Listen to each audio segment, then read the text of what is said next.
যত ইস্তেগফার হতে পারে এর মধ্যে সবচেয়ে শ্রেষ্ঠতম ইস্তেগফার নাম কি? কথা কন। বুখারীর বর্ণনা, শাদ্দাদ ইবনে আউস রাদিয়াল্লাহু তাআলা আনহু বর্ণনা করেন, এই সাইয়্যিদুল ইস্তেগফার দিনের বেলা যে পড়বে ওই দিনে মারা গেলে সে জান্নাতি। এই সাইয়্যিদুল ইস্তেগফার রাতের বেলা যে পড়বে ওই রাতে যদি ইন্তেকাল হয় ওই লোকটা জান্নাতি। মুখস্থ আছে না? কার কার মুখস্থ হাত তোলেন? মাশাআল্লাহ, তাবারাকাল্লাহ, মাশাআল্লাহ, মাশাআল্লাহ।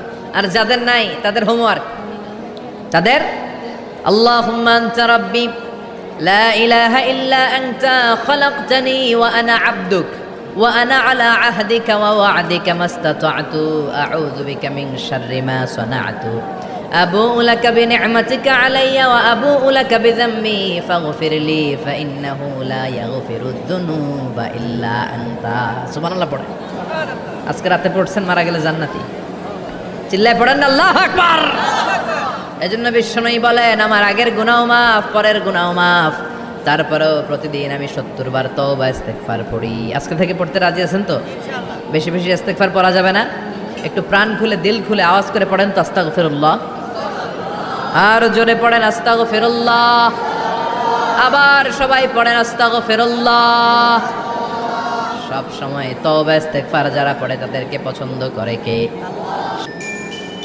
ইসলামিক লাইফ, জীবন গড়ুন কোরআন সুন্নাহর আলোকে।